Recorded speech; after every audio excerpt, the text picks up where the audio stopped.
Hello, I'm Rachael Babin from the Oncology Network. Welcome to the Oncology Podcast's Experts on Point series. What is adaptive therapy? How has evolutionary game theory inspired a new approach to prostate cancer treatment? How can non-disruptive creation mitigate administrative pitfalls in clinical research? Join me in conversation with Associate Professor Craig Gedye to learn about the fascinating and radical new ANZadapt trial for metastatic castrate-resistant prostate cancer. Craig Gedye is Associate Professor at the University of Newcastle, Medical Oncologist at the Calvary Mater in Newcastle, and an investigator for ANZadapt. And just a reminder that to access all our free podcasts, including our popular series on diagnostics called Beyond the Slide, registered healthcare professionals are invited to join the Oncology Network. Head over to oncologynetwork.com.au to find out more. It's free and only takes a moment. This is Rachael Babin, and this is the Oncology Podcast. Hi, Craig. Welcome to the Oncology Podcast's Experts on Point podcast series. Thanks so much for the invitation. Really appreciate it. My pleasure. I'd like to start by asking a personal question, if I may, just to help our listeners connect with you. Can you tell me something surprising about yourself? Surprising? Well, thanks for the warning on what this would be. I had to stop and think. So I guess the surprising thing is that I like innovation, I like technology, I follow technology, but I don't buy extra technology. So I buy stuff, and if it keeps working, I don't update it. So the computer we're recording this on today is 10 and a half years old. Whoa. Yeah, because it keeps working. So, and if it does the job, it does the job. And my mobile phone, I just looked at it last night, is almost 7 years old. So it's surprising. So I guess I innovate, but I don't sort of change for the sake of changing things. If it ain't broke, don't fix it. Oh, it's a very interesting philosophy. Maybe I'm just a tight ass. Maybe that's it. No, not at all. Well, it's better for the environment. Just think about it that way. Yeah, I don't know. I don't know why that is, but that's the way it is. Gosh, I've got a small child, so for me to keep a phone for 7 months is like I'm doing really good. Yeah, so I'm impressed. Our children are older and have their own tablets now, which are heavily protected. So. I see. So now we'll move on to what we're here to discuss today, which is a new study called ANZadapt, which will be looking at adaptive therapy for prostate cancer. For the broader audience, I'm hoping you can briefly set the scene for us. So, how prevalent is metastatic castrate-resistant prostate cancer? So prostate cancer is a relatively common cancer, unfortunately, for many people around the world. There's high prevalence of the primary prostate cancer, but thankfully many people don't go on to develop advanced disease where the cancer spreads outside the prostate to other parts of the body. But because there's so many cases, and even though not that many people develop metastatic disease, there's still over 3,000 people in Australia every year who will die of prostate cancer. And the path to that process is often through this path of what's called castration-resistant prostate cancer. So the cancer is advanced, we treat it with hormone manipulations, removing testosterone, but then the treatment starts to fail and the cancer starts to grow again because it's resistant to the castrate setting, the loss of testosterone. So it's a common way station, unfortunately, in that journey if a man's cancer is unfortunate enough to come back. So what is evolutionary or adaptive therapy? So, yeah, it's an old idea in agriculture, but it's a relatively new idea in medicine. You can go back and look for the history of it, but many of the works that have put this out there are only about 10 or 12 years old, and it comes mostly from a group at the Moffitt Cancer Center in Florida, led by Robert Gatenby, and now an awful lot of other really talented people. But it's the idea that we should change the way we give treatment in cancer in particular, respecting the fact that the target is moving, that the cancer is evolving as we treat it. So if the cancer is evolving, if the cancer is changing, what does that mean? How do we then maintain it? How do we change what we do to make the treatment work better? And so it's really adapting the therapy in its absolute simplest form, which is what the ANZadapt trial is about. It means actually not using all of your treatment all at once, saving it up for a later time. Fantastic. Can you talk us through the study design? So the study now, and this is what's really exciting for me about ANZadapt, and it's the absolute privilege to work with ANZup to create this, and along with my deputy chair, Dr. Lawrence Krieger, who's at the North Shore and Genesis North Sydney. ANZup's enabled this, and they've enabled this in so many ways because they helped us with a pilot study. So the Below the Belt charity that works with ANZup was able to donate a pilot funding to my hospital here, the Calvary Mater in Newcastle. And with some very generous patients who've taken part in the trial here, we were able to do a pilot study. And then from the pilot study, we've been able to move to now to a randomized phase 2 study. So half of the people randomized to the study will take the hormone tablets called abiraterone or enzalutamide in a standard fashion continuously every day. And half participants who generously take part in the study will be asked to do this adaptive therapy, this pause and go.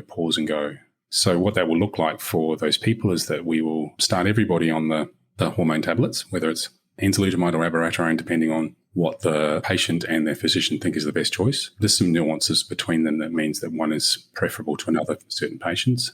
And everybody will take them for that first month. But the people on the control group, the continuous treatment, will just continue on as normal, taking the treatment every day. But if there's a good response to treatment, and in 4 out of 5 people, there is a rapid fall in the PSA, they'll pause the treatment after that 1 month and then stay on hold until such time as the PSA blood test comes back up to the same level it was as when you started.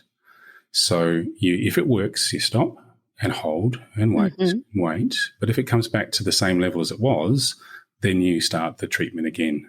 And so the pilot study that the Below the Belt Fund funded, that the wonderful team here at the Calvary Mater enabled us to run, has really reproduced the original pilot study run by Dr. Gatime's group in Florida. And we've seen a very encouraging early signal, which now we hope to prove is absolutely true in a randomized study. So the huge shout out to all of the patients who've already been on the pilot study and those who are very, very generously joining the new trial, which is open now. Oh, that's wonderful. Thank you, Craig. Now, what's the rationale behind the stop, start, pause? It comes from, respecting that the cancer continues to evolve, and it will evolve if you put something in its way. If you put a genetic selection pressure, in this case, a hormone tablet, enzalutamide or abiraterone, the cancer will start to become resistant to that second intervention, as it's become resistant before removing testosterone with, androgen deprivation therapy. So if we know that it's going to change, if we know that the treatment's going to fail, if we can have a good way of communicating with the person in front of us and say, look, this is a really useful treatment, but it will fail. The strategy is to actually say, well, look, let's stop and start. And if we stop, what will happen is that the cancer cells that were responding to the treatment will then regain a competitive advantage. They'll start to grow again. And the resistant cells, the resistant cells that were there to start with, that were suddenly released from being swamped out by the treatment-sensitive cells, they'll be competed against. So you're actually using part of the cancer to treat the other part of the cancer. You're using the treatment-sensitive cancer cells, let them regrow, suck up all the resources, suck up all of the, all of the nutrients, and starve the treatment-resistant cells. Now, obviously, over time, you pause and restart, you still end up causing evolutionary change. You still end up losing, but you hope to lose at a much later time. So that's the strategy. It's one of the key parts of the current clinical trial is that we will be collecting blood samples to actually try and track that genetic change, that genomic evolution as it happens. But it's already been shown that this is the case in models of cancer cells in the petri dish, or bacteria, or yeast, or parasitic worms in animal husbandry. So there's a strategy there to only treat half of if you're running horses, you only worm half the horses and keep some of the treatment-sensitive worms still alive in your population of horses, so that your ivermectin, or which is not actually useful for COVID, so that your ivermectin actually still keeps working against the parasites. So it really requires an honest reflection that the cancer is going to defeat you. or is going to defeat the treatment, a communication strategy to humbly say that to the person carrying the cancer who's got a treatment decision to make, and then having a good way of stopping and starting the treatment so that you are controlling the cancer at an acceptable level that's not going to run away and cause symptoms, but by using the cancer against itself. That's the rationale. It's very fascinating and very clever, I have to say. It's pretty obvious when you think about it, and it's a bit silly that we haven't thought about it before, but it's very counter to every other way that we treat cancer. Every other part of cancer treatment is more, combination therapy, more treatments, triplets, quadruplets, dose intensification. And always with the end game of trying to stop as opposed to admitting failure at the beginning. I think it's really interesting. There are situations, and very talented trainee who worked with us, who's now assistant professor in Calgary, Vish Navani, and I wrote a review article, and Vish, I had some great ideas, and Vish really polished it up, and it looked great because we've got it published. But you've really got to have a really clear idea of what cancers you can do this in, because there are some cancers where you shouldn't play this game. There are some cancers where you should be going hard and trying to cure the cancer. Testicular cancer, metastatic melanoma these days with immunotherapy, even renal cell. Some people with renal cell with immunotherapy, we're probably getting long-term control. So if you've got a shot at the brass ring, at the holy grail, if you will, go for it. But if you're in a situation where you've got a potent treatment that does immediately control the cancer, but which will fail in time, that's the opportunity. And there are lots of them throughout the cancer treatment. So this will be applicable to a wide number of other tumour types if we can get the treatments and if we can get the biomarkers that will let us, manage treatment appropriately. And how did the patients go? You mentioned about the communication, and that must be very key to manage that sensitively. But with the stop-start treatment, did they find it easier, or is it a bit more challenging to stay on top of what they should be taking and when?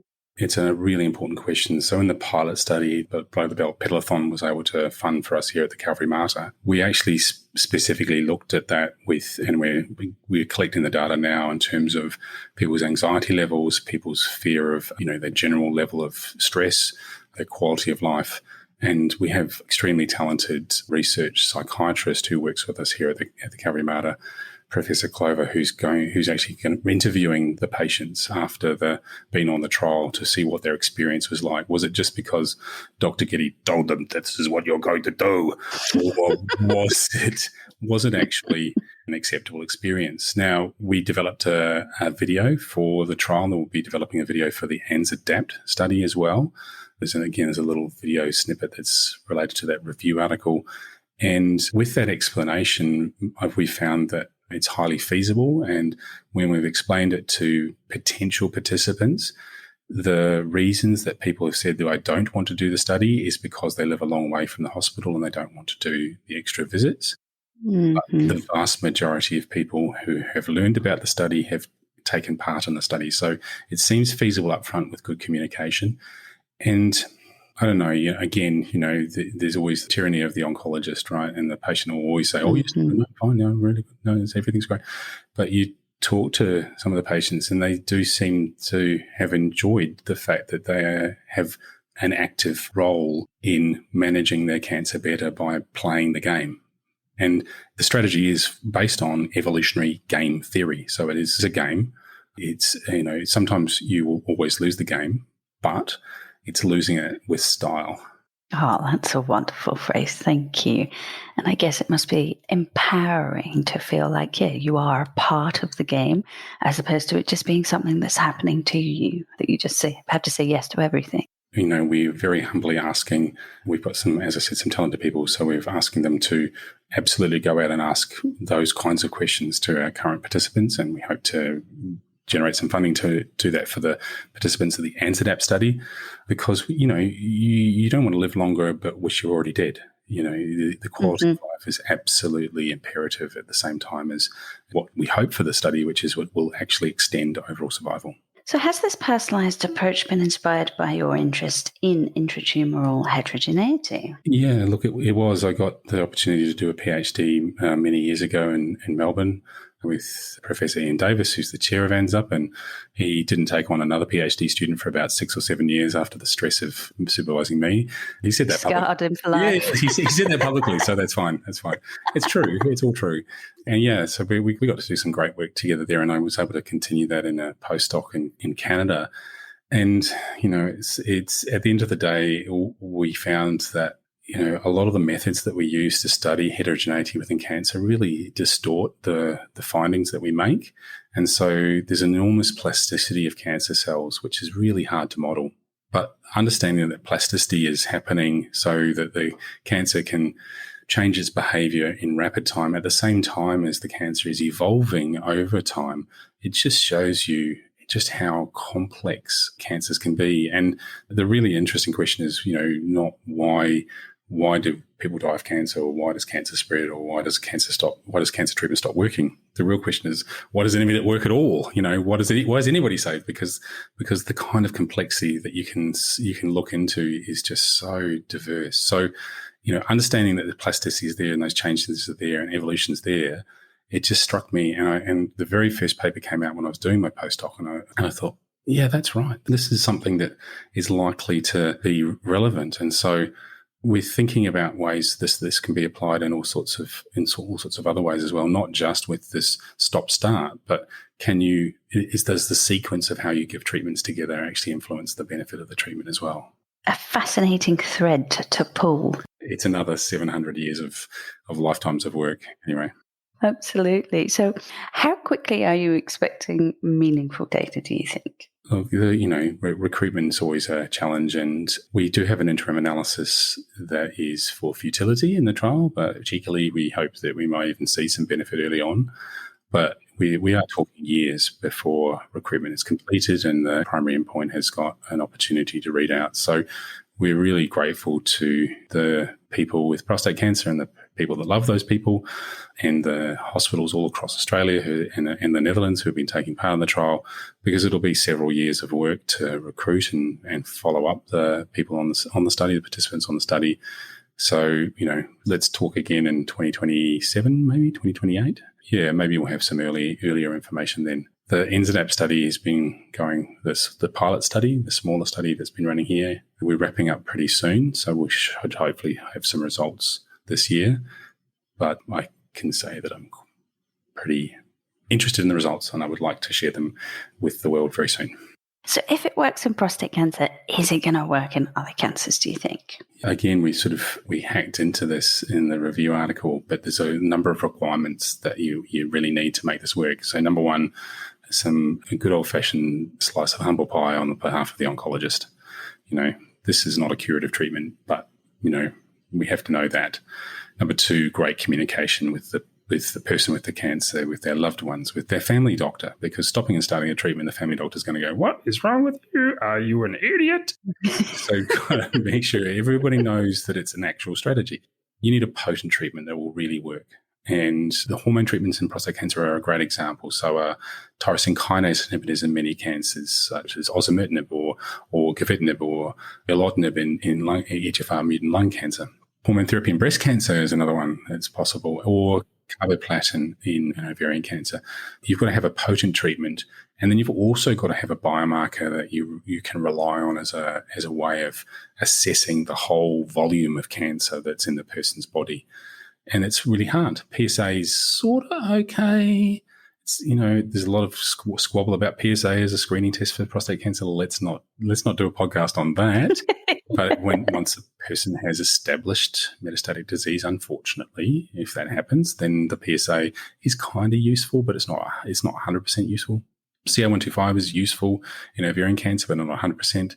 But we need a biomarker that will work for more cancers. And I'm working with a really interesting company whose name I won't say, because then I won't be a conflict. But there's many companies working on better ways of detecting the total volume of cancer in the body. And if we've got those, then we may be in a situation where we can start to apply this in many more cancers with many more treatments.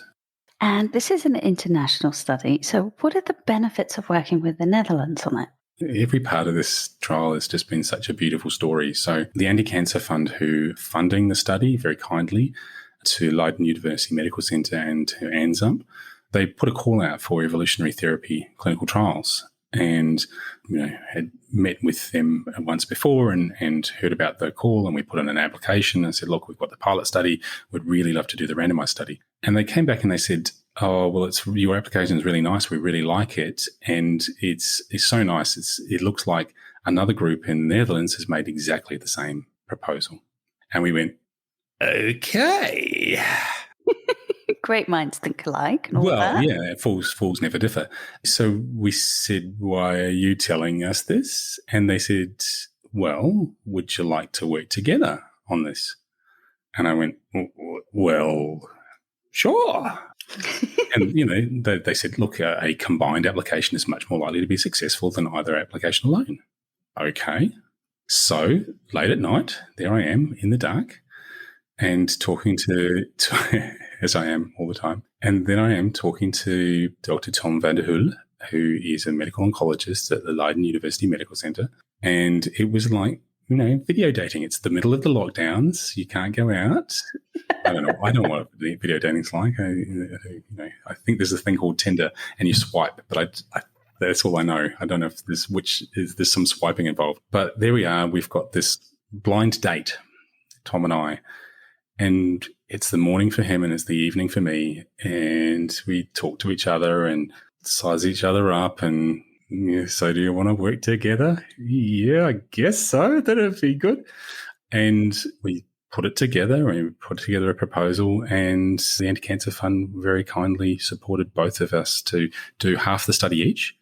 So we've created the same study. We've aligned it to make sure it will work in the Netherlands and will work here. Collecting the data, half the data each. We'll swap the data, analyze the data together, publish together, talk about everything together. And, it's really different from the rest of academic medicine. It's been beautiful. It's been such a nice, refreshing change to go into this for exactly the right reasons for the patients and to do it collaboratively, and to know it makes it even stronger for the funder as well, right? Because they've got two places in the world recruiting, and if there's any hiccups, if there's any problems, if there was another pandemic, for example, oh God, hang on, let me just tap on wood. Yes, yes, please. I should explain for the listeners that Craig, of course, is tapping his head. Yes, yeah. If you hold your mouth open and tap the top of your head, it sounds like a coconut. So, because there's nothing in there, it's one of those situations that's excellent. And of course, the health system in the Netherlands is different. Clinical trials are different in the Netherlands. And so, working with Tom and Amy and their team, Amy Rijborn, who's the other oncologist on the group there, has just been so refreshing, because we've learned so much about how they do trials.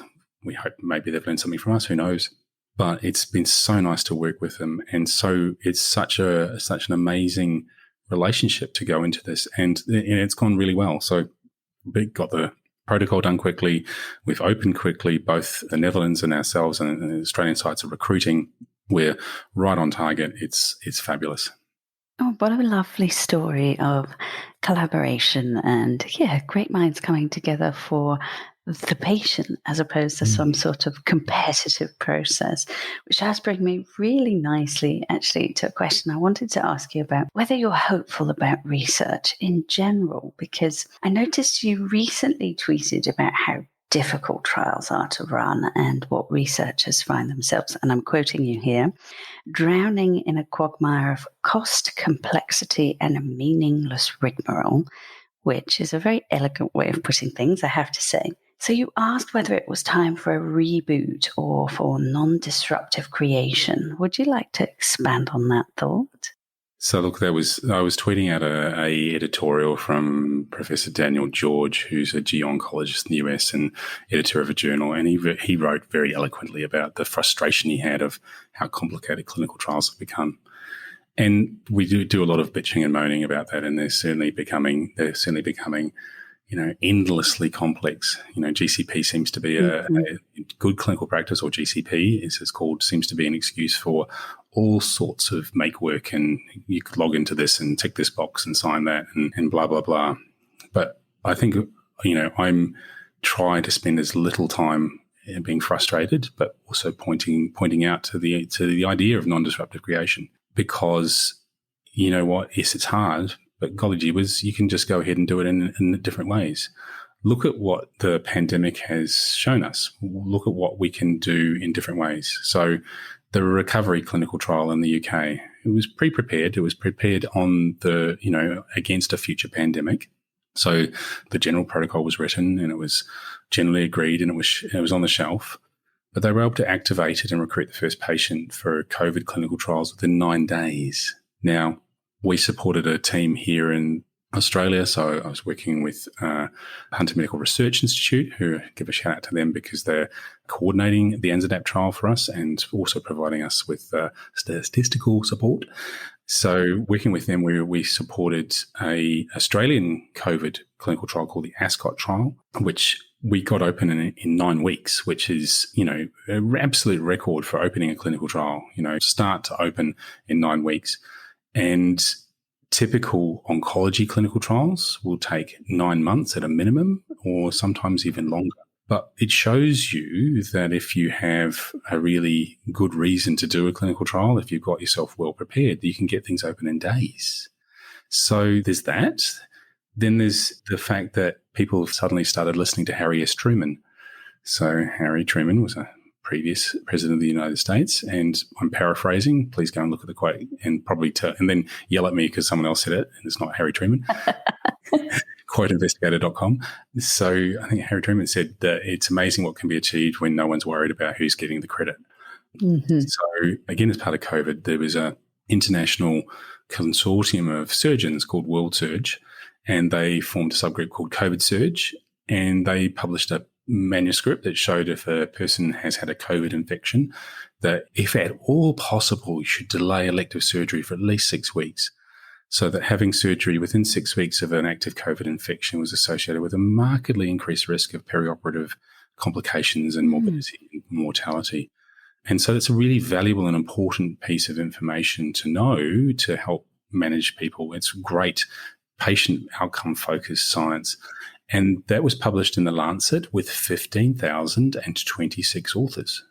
So if you don't care who gets the credit, if you share credit widely, the so-called consortium model, you can achieve things that are much, much more interesting. And then finally, again, because of strong incentives, there are some amazingly useful research projects coming out of, it seems to have started in the UK and in Europe, but it's worldwide. And again, it's in surgery primarily, but we'll see what we can do to take it off the surgeons because they shouldn't have all the fun. Medical students who are very keen to become surgeons will often show their willingness to become surgeons by doing surgical research projects. So there's a strong incentive for them there. But they've been able to self-organise in research collaboratives using the tools that we are using today, using the internet, using Google Docs and and create research projects that they then go on and collect the data, analyse the data, publish the data. And they do that for exactly zero funding. So you can do great things when you're in a big team. You can do things that are simple. Not everything that's great has to be complicated for no money. You can do things fast if you're doing things for the right reasons. There is so much opportunity for us if we stop, and none of that interfered with how other clinical trials are running. It's not competing. It's not disrupting. It's non-disruptive creation. I'm so in awe and impressed by all of those groups of people, and so inspired that we could actually transform our current thinking the way that we do more typical clinical trials, and to make them more available to everybody, and to make them more available to more clinicians who want to be part of them as well. Yes, exactly. I think it must be incredibly frustrating when in the day-to-day you're looking at patients and you're measuring survival on a monthly basis, and yet you have an idea, and to get from that idea to a clinical trial, talking about years. And it must, plenty of people must just go, it's just too much effort. I'd rather just look after my people. So if you can bring more people in by taking away that element of the personal ego, I think it's a really interesting approach. And COVID has taught us that we can transform. We can do things radically differently in a very quick amount of time. So I think it's wonderful. Keep talking about it. It's excellent. And it's not, I think the ego is actually the least part of it, really. I think it's just the organisational and logistic barriers. And again, all of those can be technically overcome because we've got different ways of doing things. So, yeah, I think there's enormous numbers of opportunities. Fantastic. And so to bring you back to the ANZadapt study now, are you hopeful that this will radically change hormone treatments in the future? No, I think it'll just non-disruptively change them. I think the hormone treatments are really wonderful for many people. You know, tamoxifen, when it was first invented, it was a game changer for breast cancer. Castration or loss of testosterone won a Nobel Prize for Charles Huggins. Those are the radical disruptions. What we are doing here is perhaps just listening to the mathematicians, listening to the geneticists, listening to history, listening to evolution, and going, oh, well, we can probably extract a bit more value. So it's not disruptive. We're using the same treatment. We're not doing anything, we don't need any additional expense. We think it'll be much cheaper, in fact, to do it this way. So I think it will be, really interesting. What will be disruptive is if we then start to think about this with other things, other kinds of treatments. But for now, I think it'll be very readily implementable. Fantastic. Thank you. Now, what should a listener do if they have a patient that they think might be a good participant? Yeah, look, so thank you. So the trial's registered on clinicaltrials.gov. It's on the ANZadapt webpage. We have selected some wonderful sites all across Australia. Can we link those to the podcast? Absolutely. I don't have them at the moment. ANZadapt tries to make sure that we're selecting sites across the country. We were very grateful for a number of sites bidding for the trial, and we're really sorry we couldn't choose all the sites because of funding. But we've tried to make it broad. Give ANZadapt a call and look on their website and find the site that's nearest you. It is a bit of a, it's not a whiz-bang new drug, so it's hard to sort of suggest that people should drive a long distance or go across town for a trial. Getting trials out to people with telehealth, that's another podcast. It's a big challenge. But again, we want to keep trying to innovate and understand how to do that. But we'd be very grateful for support and engagement across the country for this. And we hope that there will be more trials using this strategy through the ANZadapt Cancer Trials Group. Fantastic. Thank you. We will definitely link to ANZadapt as well in the show notes. Before we wrap up, were there any other resources that you'd like to mention that you think listeners would find helpful if they wanted to find out more? Yeah, so quoteinvestigator.com will tell you whether that quote came from Harry Truman or not. Absolutely. We'll check that. Fact check. So the ANZadapt website's there. The Anti-Cancer Fund tell you about the work they're doing, and the great work they're doing in supporting lots of innovative work there.